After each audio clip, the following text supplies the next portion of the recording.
জয় শ্রীকৃষ্ণ। রাধে রাধে। 2024 খ্রিস্টাব্দের জন্মাষ্টমী ব্রত। ভাদ্র মাসের কৃষ্ণপক্ষের অষ্টমী তিথি জন্মাষ্টমী মহোৎসব পালন করতে হবে 26শে অগস্ট সোমবার। পুরাণ অনুসারে 5000 বছর আগে এই ধরাধামে অবতীর্ণ হন শ্রী বিষ্ণুর অষ্টম অবতার শ্রীকৃষ্ণ। তার আবির্ভাব তিথি প্রতি বছর জন্মাষ্টমী নামে পালিত হয়। কৃষ্ণ জন্মাষ্টমী ছাড়াও এই দিনটি গোকুলাষ্টমী নামেও পরিচিত এবং এই জন্মাষ্টমীর পরের দিনই রয়েছে নন্দোৎসব। এই দিন ভগবানকে নানা রকম ব্যঞ্জন রান্না করে ভোগ লাগানো হয় এবং এর সাথে সাথেই রয়েছে ইস্কন প্রতিষ্ঠাতা শ্রীল প্রভুপাদজির জন্মতিথি। এই দিন দুপুর 12টা পর্যন্ত উপবাস পালন করা হয়। আজকের এই ভিডিওর আলোচ্য বিষয় হল জন্মাষ্টমী মহোৎসব। মথুরায় কংসের কারাগারে জন্ম হয় দেবকী ও বসুদেবের অষ্টম গর্ভের সন্তান শ্রীকৃষ্ণের। কংসের হাত থেকে তাকে রক্ষা করতে প্রচণ্ড ঝড় বৃষ্টির রাতে যমুনা পেরিয়ে বৃন্দাবনে যশোদা ও নন্দের সংসারে কৃষ্ণকে রেখে আসেন বসুদেব। স্বয়ং বিষ্ণু কারাগৃহে উপস্থিত হয়ে দেবকী ও বাসুদেবকে দর্শন দেন এবং তাদের পূর্বজন্মের তপস্যা সম্পর্কে জানান। তার পুণ্য ফলের জন্যই দেবকী ও বাসুদেবের কাছে 3 বার অবতার নেওয়ার প্রতিশ্রুতি দেন। বিষ্ণু দেবকীকে জানান যে প্রথম জন্মে বৃষিগর্ভ নামক এক পুত্র হয়। দ্বিতীয় জন্মে দেবকী যখন দেবমাতা অদিতি ছিলেন তখন বিষ্ণু ছিলেন তার পুত্র উপেন্দ্র এবং তিনি বামন অবতারে রাজা বলিকে উদ্ধার করেন। এবার তৃতীয় জন্মে দেবকীর পুত্র শ্রীকৃষ্ণ হিসেবে জন্মগ্রহণ করে তার প্রতিশ্রুতি পুরো করেন বিষ্ণু। চান্দ্র পঞ্জিকা অনুযায়ী অষ্টমী তিথিতে জন্মগ্রহণ করেছিলেন ভগবান শ্রীকৃষ্ণ।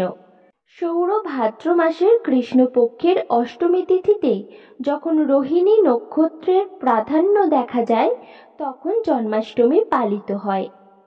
শাস্ত্রে আছে, কেউ যদি একবার শ্রীকৃষ্ণের এই জন্মাষ্টমী উপবাস পালন করেন তাহলে তাকে আর এই জড়জগতে জন্ম মৃত্যু ব্যাধি কষ্ট ভোগ করতে হয় না ও পুনর্জন্ম গ্রহণ করতে হয় না। এই জন্মাষ্টমীতে কি উপবাস করতেই হবে? তাহলে বলি, কৃষ্ণ ভগবান হয়ে আসেননি, তিনি তার কর্মের মধ্য দিয়ে ভগবান পুরুষোত্তম হয়েছেন। সর্বধর্মান পরিত্যজ্য মামেকম শরণম ব্রজ, এই কথা শুধু শ্রীকৃষ্ণই বলতে পারেন। শ্রীকৃষ্ণের জীবন আমাদের কি শিক্ষা দিচ্ছেন? এই শুভ জন্মাষ্টমী কেন পালন করব? আর শুধুমাত্র কি হিন্দুরাই বা শুধুমাত্র কি কৃষ্ণ ভক্তরাই পালন করতে পারেন? অন্যরা কি পালন করতে পারে না? উত্তর হলো হ্যাঁ, জন্মাষ্টমী সকলে পালন করতে পারে। সব ধর্মের মানুষ এই জন্মাষ্টমী ব্রত পালন করতে পারেন। যে কোনো অনুষ্ঠান পালন করার অধিকার সকলের রয়েছে, কারণ আকাশের সূর্য কখনো একার হয় না, সেটি সকলের সূর্য। তাই জন্মাষ্টমী ব্রত সকলেই পালন করতে পারেন। ধর্মীয় আচরণ সম্পূর্ণ ব্যক্তিগত এবং এই জন্মাষ্টমীর সংকল্প মন্ত্র এই ভিডিওর স্ক্রিনে দেওয়া হলো। জন্মাষ্টমীর দিন প্রাতঃ স্নান সেরে ভগবানের সেবা পূজা করে ভগবানের চরণে তুলসীপত্র অর্পণ করে সংকল্প মন্ত্র উচ্চারণ করে সংকল্প করবেন। প্রতিটি জন্মাষ্টমী আমাদের শিক্ষা দিতে আসেন। ভগবান শ্রীকৃষ্ণের সেই জীবন কংসের কারাগার মায়ার দ্বারা সকলে অচৈতন্য হয়ে পড়লে ভগবান তার জ্যোতির্ময় রূপ নিয়ে অবতীর্ণ হলেন এবং এতটাই সমস্যা সমকুল পরিবেশ, তার জন্মের আগেই মৃত্যু নির্ধারিত করে রেখেছে কংস।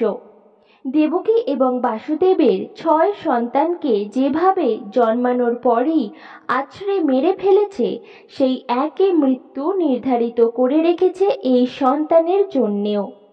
অর্থাৎ জন্মগ্রহণ করার আগে থেকেই মৃত্যু অপেক্ষা করছে। সেই কঠিন পরিবেশের মধ্যে যোগমায়ার মায়ার দ্বারা বসুদেব মাথায় করে নিয়ে গেলেন তাদের অষ্টম গর্ভের সন্তান শ্রীকৃষ্ণকে নন্দালয়ে। সেখানে রেখে এলেন তাদের অজান্তে। এই থেকেই আমাদের শিক্ষা দিচ্ছে, আমরা জন্ম থেকেই সোনার চামচ মুখে নিয়ে জন্মাই না। পরিস্থিতি আমাদের অনুকূল থাকে না। এই প্রতিকূল পরিবেশের মধ্যেই আমাদের জন্ম থেকেই আমাদের পরিবার আর নিজেকেও লড়াই করতে হয়। যে যেই ঘরেই জন্ম নিক না কেন, লড়াই তাকে করতেই হবে। আর এই লড়াই করে বেঁচে থাকার শক্তি হচ্ছেন তিনি, শ্রীকৃষ্ণ। সে কথা তিনিই শেখান। শ্রীকৃষ্ণ নন্দালয়ে এত আদরে বড় হচ্ছিলেন, তাও ছোট বয়সেই তিনি কত অসুরের বধ করলেন। শ্রীকৃষ্ণকে কত অসুর মারার জন্য এসেছিল, তাদের সকলকে তিনি সেই ছোট বয়সেই বধ করলেন। এর থেকে শিক্ষা দেয় জীবন সংঘর্ষময়। আমাদের প্রতিটা পদে সংঘর্ষ করেই বেঁচে থাকতে হবে হাসি মুখে। এই জন্মাষ্টমীতে নারকেল খাওয়া নিষেধ, এটি শাস্ত্র সিদ্ধান্ত। ডাবের জল খেতে পারেন, কিন্তু নারকেল খাওয়া যাবে না। আর এই জন্মাষ্টমীতে যারা কেক কাটতে চান গোপালের উদ্দেশ্যে, তারা অবশ্যই খেয়াল রাখবেন যেন কেকে আমিষ ব্যবহার না হয়। ডিম ছাড়া কেক ভগবানকে ভোগ লাগাতে পারেন। এই জন্মাষ্টমীতে কি নির্জলা উপবাস করতেই হবে? উত্তর হলো হ্যাঁ, কিন্তু আপনার শরীর যদি নির্জলা উপবাস না সহ্য করতে পারে, তাহলে আপনি ভগবানের নাম নেবেন কিভাবে এই জন্মাষ্টমীতে? তাই আপনি ফল জল বা যেভাবে একাদশী পালন করেন সেইভাবেও করতে পারেন। শুধু মনে রাখবেন, এই দিন শুধুমাত্র মুখে ও মনে সব সময় যেন ভগবানের নাম থাকে। পরনিন্দা পরচর্চা এই সব যেন কোনোভাবেই না আসে। এই দিন আপনি ভগবানের ভোগের জন্য যাই বানান সেটি নিজের হাতেই ভগবানকে ভোগ লাগান। এই জন্য আলাদা করে পুরোহিত না ডাকলেও হবে। ভালো কিছু কাজ করুন, প্রসাদ বিতরণ করুন। এই দিন বাড়ির লোকের সাথে বা পাড়া প্রতিবেশীর কারোর সাথেই ঝগড়া অশান্তি করবেন না। মন শুধু ভগবানের উপর রাখবেন, কাউকে ছোট বড় কথা শোনাবেন না। এই দিন কোনো অসৎ কাজ করবেন না, কারোর ক্ষতির চিন্তা করবেন না, মনের মধ্যে ঈর্ষা আসতে দেবেন না। ঈশ্বরের কাছে প্রার্থনা করবেন না, কারোর ক্ষতির প্রার্থনা একেবারেই না।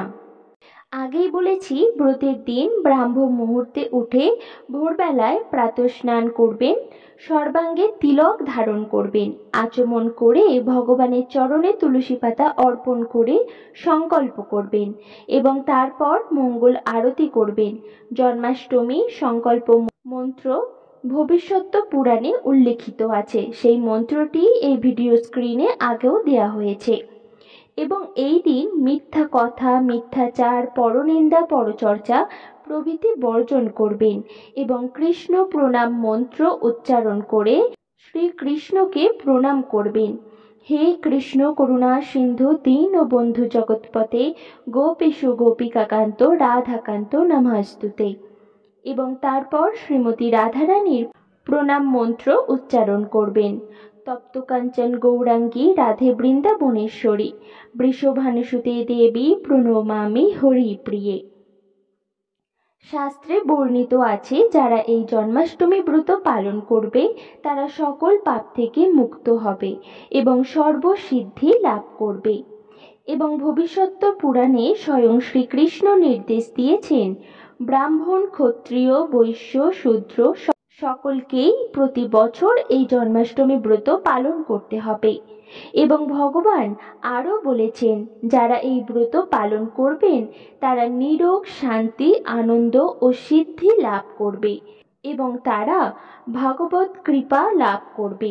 ভগবানকে তারা সন্তুষ্ট করতে পারবে। কিন্তু যারা এই জন্মাষ্টমী ব্রত পালন করবে না, তারা অধোগতি লাভ করবে।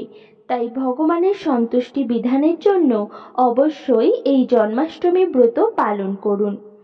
এই জন্মাষ্টমী মাহাত্ম্য প্রসঙ্গে স্কন্ধ পুরাণ ও ভবিষ্যৎ পুরাণে উল্লেখ রয়েছে, যে ব্যক্তি শ্রদ্ধা সহকারে এই জন্মাষ্টমী ব্রত পালন করে ভগবানের সন্তুষ্টির জন্য তার বিগত 7 জন্মের সকল পাপ রাশি বিনষ্ট হয় এবং সে পরম পুরুষোত্তম ভগবানকে সন্তুষ্ট করে ভগবত ধামে প্রত্যাবর্তন করতে পারেন। কিভাবে ব্রত পালন করবেন? ব্রতের আগের দিন নিরামিষ গ্রহণ করতে হবে। ভগবানকে এই দিন মন ভরে নানা রকম ভোগ নিবেদন করুন, কিন্তু মনে রেখে সেই প্রসাদ গ্রহণ করবেন না। সেই দিন সেই প্রসাদ সংরক্ষণ করে রেখে দিতে পারেন, সেইগুলি পরদিন গ্রহণ করবেন। এই দিন ভগবানের মুখনিঃসৃত বাণী ভগবদ গীতা যথাযথ পাঠ করবেন বা লীলা পুরুষোত্তম বা ভাগবতম পাঠ করতে পারেন। ভগবানের অভিষেক করুন রাত্রে। রাধা গোবিন্দের মূর্তি বা লাড্ডু গোপাল বা আপনি যে রূপে ভগবানকে পুজো করেন আপনার ঘরের সেই মূর্তিকে অভিষেক করুন। অভিষেক সামগ্রী হল দুধ, দই, ঘি, মধু, চিনির জল ইত্যাদি। আর অবশ্যই অভিষেক পাত্রে, মানে যেটাতে ভগবানকে বসিয়ে অভিষেক করবেন, তাতে আগে চন্দন দিয়ে অষ্টদল পদ্ম অঙ্কন করবেন, তারপর তুলসী পত্র দেবেন, তারপর ভগবানের শ্রী বিগ্রহ সেখানে স্বাগত জানিয়ে স্থাপন করবেন। এরপর ভোগ নিবেদন করবেন, তারপর আরতি করবেন, তারপর অভিষেক শুরু করবেন। পঞ্চামৃত দিয়ে ভগবানের অভিষেক করবেন। পঞ্চামৃত কি কি? দুধ, দই, ঘি, মধু এবং চিনির জল। এছাড়াও আপনি বিভিন্ন ফলের রস দিয়ে অভিষেক করতে পারেন, ডাবের জল দিয়েও করতে পারেন, এবং অভিষেক করবেন জল শঙ্খ দিয়ে। আর যদি জল শঙ্খ না থাকে তাহলে যে কোনো ধাতুর পাত্র দিয়ে করতে পারেন। প্রত্যেকটি উপকরণ আপনি একসাথে নিয়েও অভিষেক করতে পারেন, আবার আলাদা আলাদা ভাবেও অভিষেক করতে পারেন, কিন্তু মনে করে প্রত্যেকটি উপকরণে তুলসী পাতা অবশ্যই দেবেন। অভিষেক করার পর আবারও আরতি করবেন। 12টার পর আপনি যদি আর উপবাস না থাকতে পারেন তাহলে সেই সময় ভগবানের চরণামৃত ও ভগবানের প্রসাদ ফল বা ফলের রস, ডাবের জল গ্রহণ করতে পারেন, কিন্তু কোনো অন্য প্রসাদ যেমন ভাত, রুটি, লুচি এইসব গ্রহণ করবেন না। পরদিন সূর্য উদয়ের পর পারণ করতে হবে। সকাল 6টা থেকে 6টা 30-এর মধ্যে আপনি অন্নপ্রসাদ গ্রহণ করে পালন করবেন। এবং এই জন্মাষ্টমীর পরদিন রয়েছে নন্দোৎসব। গোকুলে শ্রীকৃষ্ণের জন্মের পরদিন নন্দ বাবা নানা ব্যঞ্জন রন্ধন করিয়ে সকল গ্রামবাসীকে ভোজন করিয়েছিলেন, তাই এই উৎসব এখনো প্রচলিত। জন্মাষ্টমীর পরদিন নানা ব্যঞ্জন রান্না করে ভগবানকে ভোগ নিবেদন করুন, আর শেষে আপনারা সকলে মহাপ্রসাদ ভোজন করুন। এই জন্মাষ্টমী ব্রত ফল লাভের জন্য না করে শুধুমাত্র ভগবানের সন্তুষ্টি বিধানের জন্য পালন করুন। যেহেতু এই নন্দ উৎসবের দিনই রয়েছে শ্রীল প্রভুপাদজির জন্মতিথি এবং এই দিন 12টা পর্যন্ত উপবাস পালন করতে হয়, তাই জন্মাষ্টমী ব্রত কিভাবে পালন করবেন? তাহলে জন্মাষ্টমী ব্রত চরণামৃত বা জল খেয়ে পালন করে 12টা পর্যন্ত শ্রীল প্রভুপাদজির জন্মতিথি উপলক্ষে উপবাস করে 12টার পর আপনারা প্রসাদ ভোজন করুন। এইভাবে জন্মাষ্টমী, নন্দোৎসব ও শ্রীল প্রভুপাদজির জন্মতিথি ভক্তি ভরে পালন করুন। আজকের এই ভিডিও এই পর্যন্তই। সকলে ভালো থাকুন, সুস্থ থাকুন। হরে কৃষ্ণ, রাধে রাধে।